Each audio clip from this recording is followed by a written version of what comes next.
What's up, family? Get this video a big thumbs up if you get some value from this video. So I'm back with another major story, and the hot topic is the WNBA referees. Yep, you heard it. So it looks like they're finally taking some accountability for the wild calls that they made during the 2024 season. And y'all know how crazy things got, especially during the finals, but we're going to dive into it. So let's keep it real. One of the biggest complaints from fans this past season was officiating. The referees was just diabolical. They made some game-changing calls that left fans and even players scratching their heads. And let's not forget the finals. The refs were so bad, they basically became the center of attention when all eyes should have been on the athletes.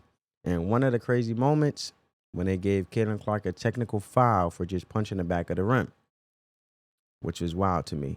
These kinds of grade school mistakes just can't keep happening. But the good news is it seems like the league is finally taking steps to address the issues and hearing the concerns of the people. So I have the article as you guys see on the screen, and it's interesting because the article breaks down how WNBA referees are scouted, trained, and most importantly held accountable. Shout out to Noah Dahl from Boston for putting this together. And she actually sat down with referees and the league's officials to get the inside scoop. So here's the deal. Every referee's journey starts in the G League, right? And we could go up. It starts in the G League. The requirements. So there we go, actually, right here. So every referee's journey starts in the G League since 2004. That's been a proven ground for all aspiring WNBA and NBA referees. Scouts go everywhere, high school, gyms, college courts, even rec centers like the YMCA, to find promising talent. And if you got potential, they invite you to the grassroots evaluation events. And from there, it's all about working your way up. Sounds intense, but clearly, even with all the training, there's no room for improvement, right? So basically, it says, let's start at the top. How does one become a WNBA referee? Every WNBA and NBA referee's journey is different. They all share the same foundation, as I told you, since 2004. All aspiring officials, regardless of their respective professional backgrounds, must spend time refereeing in the NBA's developmental league. However, the journey individuals take to get to the G League varies tremendously from person to person. The NBA oversees a robust referee scouting program that identifies promising young refs from all walks of life and recruits them into an official development program that ultimately funnels into the G League. Quote unquote, they scouts are in high school gyms, and I already told you guys about that. So, side note, I played 6 years of nursery basketball at Northeastern University and will attest firsthand that the referees are top notch. However, let's go down. So let's go down to how growth impacted officiating, right? So now let's talk about it. How the WNBA's growth has impact officiating. The 2024 season was a monumental. Viewership was through the roof, thanks in large part to Caitlin Clark. We all know that, the breakout season. But with more eyes on the league, the officiating was under a bigger spotlight than ever before. The finals were a prime example, as you guys see with Cheryl Reeve and Sydney Bradello. And Cheryl Reeve is the head coach of the Minnesota Lynx. She didn't hold back when she called out the refs, and I want to play you guys a clip of her calling out the refs. Coach, maybe you could speak to that too, just about what you saw with the offense over the last half of that game as New York tried to pressure. I saw a very physical and aggressive New York team.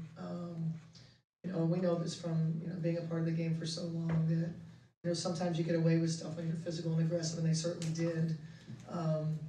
It's a shame that officiating had such a hand in a series like this. Obviously, there's always going to be a team that's going to be a little more disappointed than the other. I thought today was incredibly disappointing. The challenge, we have got to change our challenge rules, and the officials doing the game should have a third party, because that was not a foul. That call should have been reversed on that challenge. If we sent that clip in, well, first of all, Nafisa Collier, number of times that she's held, et cetera, and there's nothing down that end, right? Which we, it's kind of, for whatever reason, in the series, that was kind of the way it was. But when, at the other end, when we challenged it, if we would have turned that clip in, they would have told us that it was marginal contact, no foul. Guaranteed. Guaranteed. So when you review, those should be the same parameters that you're reviewing with. But the three people that are on the game need a third party to let them know, because that decided the game. That decided the game. Well, there you have it, folks. That's Cheryl Reeve. She made it clear officiating had a direct impact on the outcome of those games. And that's not a good look for the league, especially in its most high-profile season yet. And more to come, hopefully. I wish nothing but the best for the league and continue to hope that it thrives and continue to get more visibility. But you have to basically handle the kinks and the mishaps and the mistakes and learn from your mistakes as a continuously growing league to continue to grow and evolve, right? You take the good and the bad and you make the adjustments. So let's talk about the accountability measures. The myth of no accountability for referee mistakes. Now, here's the part that caught my attention. And a lot of fans like refs never face consequences for bad calls. But according to the article, there are accountability measures in place. So there are accountability measures in place. For starters,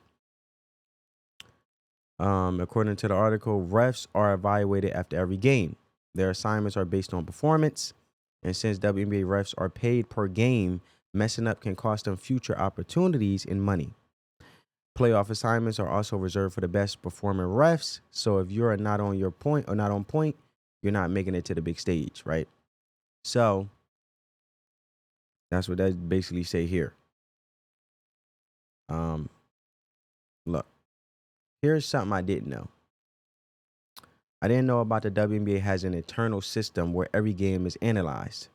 Refs get real-time feedback through something called the referee engagement performance, folks. I did not know that was a thing, but it's good to know that they're being more transparent, because the mistakes that they make outwardly in public and outwardly to our faces as fans and consumers who support this league, I mean, it's only right that you be transparent after you done basically boldly made mistakes and standing on business about it and don't feel like you did anything wrong. So now that we know how the systematic approach works to holding these referees accountable, they should basically execute. And now that we have the knowledge to hold them more accountable, because now we can say, look, y'all need to check out internally from your internal systematic approach, right?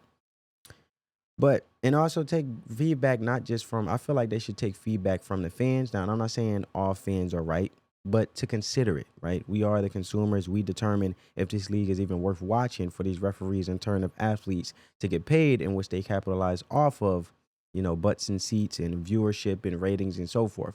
That's just my take on it, because we, the fans, actually make the league sustainable, or even to be spoken about in the first place, let alone not discrediting individuals for working hard and working their butt off to get to the league and be elites. But I'm just saying, at the end of the day, it is a higher form of entertainment and they still have a job to do. Right? So I didn't know they had an internal system where every game is analyzed. They get real team feedback called the referee engagement performance system. And they use the system to break down calls like flagrant fouls and provide refs with hundreds of pieces of feedback throughout the season. Basically, they're watching everything, and refs are constantly being critiqued. That's some next level accountability, but clearly there's still work to do. There's still work to do. So, in my opinion, more work to do. But to me, it sounds like they just watch tape, just like athletes do when they watch their mistakes, and they watch over the tape and discuss how they could go better in regards to working as a team and how to play their roles more effectively so they can obviously win and dominate and win games, right? So now let's address the big thing in the room, right? The elephant in the room, the massive resource gap between the NBA and the WNBA, right? And I just said this already about the referee engagement, system. But let's scroll down. Here we go.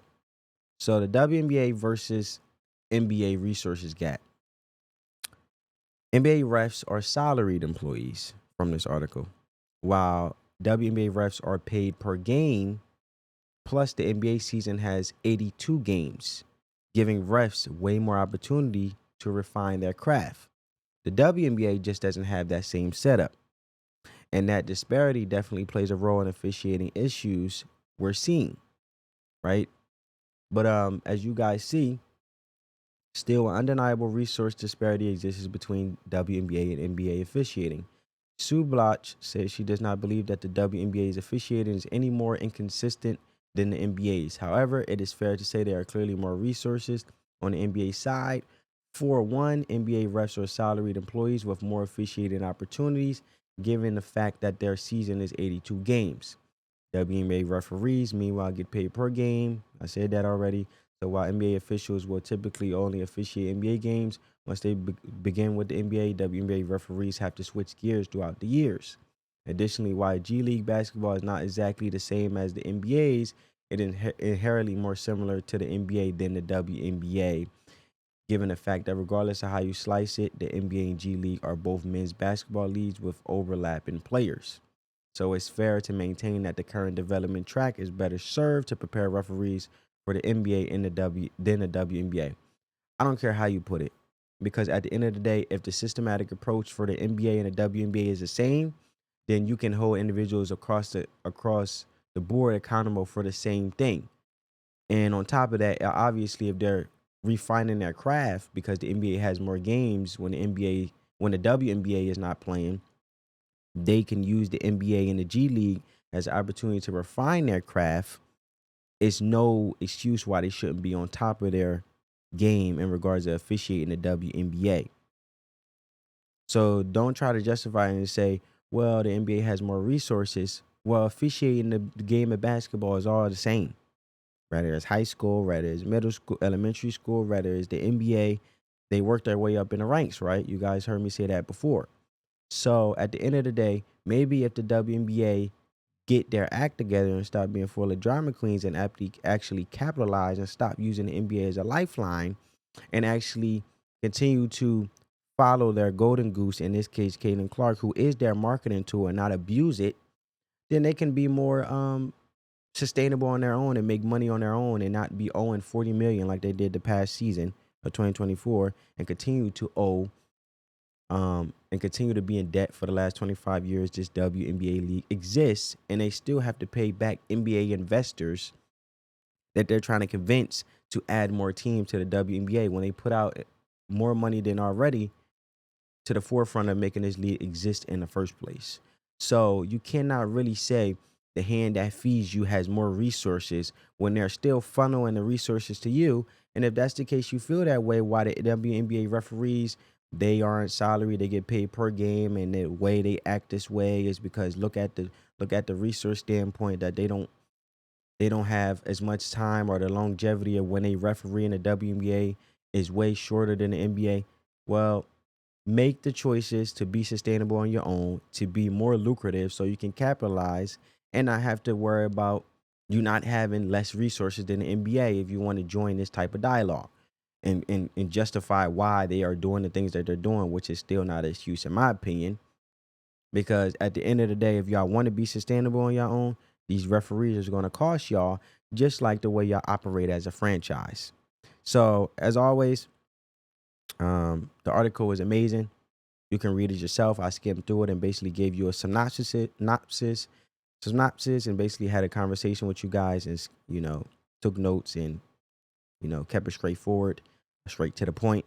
But don't forget to like, comment, subscribe, family. And if you got some value from this video, like the video. If this is your first time watching the video, just like the video. If you've been watching more than one video and this is your like second time, join the family, subscribe. On that note, family, peace.